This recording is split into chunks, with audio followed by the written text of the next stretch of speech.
Sốt đều ổn, ngày nâng là nhôm thơ món là chân gà chiên giòn nó một. Nói chung là chân gà nâng lại nhôm tiền em phòng một. Tại nhôm sẵn tiền ngày nó ngày thích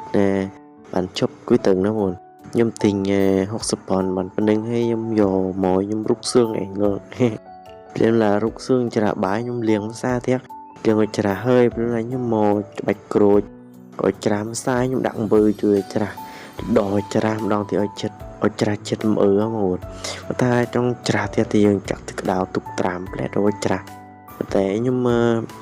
nói chung là ok nói chung là liềm này nhưng dầu một lì từ cổ xa liền cờ phía bị sai thì là trà hơi là nhưng đặt chùi cái tạm môi nếu như mà đặt bột chiên giòn chuyện nó buồn liềm là nhưng có bông thìa ở ta comment bông tía nhưng đặt phòng mòn và nếu buồn với dừng cho bòi á cho bài vào sạch sạch như thế nha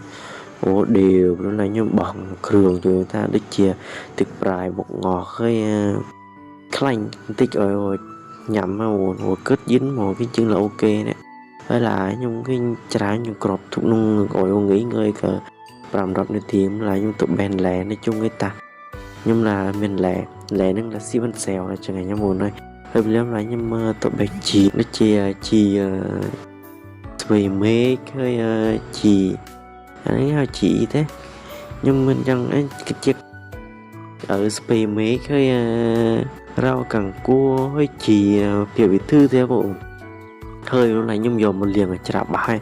lại nhung đặt ta lớn anh nhung lần chiên mình nói chung trên là nó nhiều phải đặt khá là nhiều chờ tí á chồng mình nhung đặt khá là tích nó nhung đặt chùi nó là cái ngồi mình trong niềm mà nó kiểu mà tích thì á nhưng đặt khá là chùi chờ thì thiệt đó vô về nó là cái ok này cái dọn về một video nó buồn là cái nhung xíu rồi cái dọn rụng nó nha rồi nhung lọt về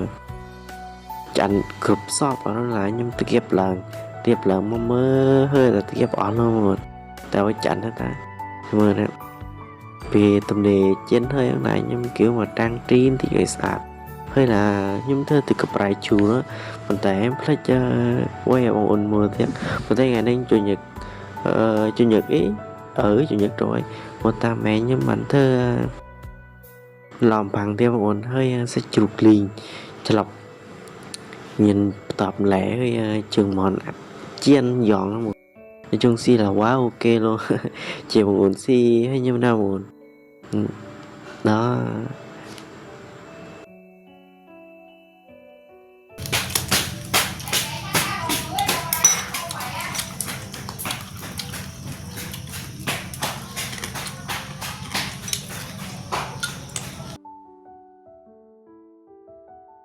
bạn nhung sao mà còn mong ổn để mở video với nhung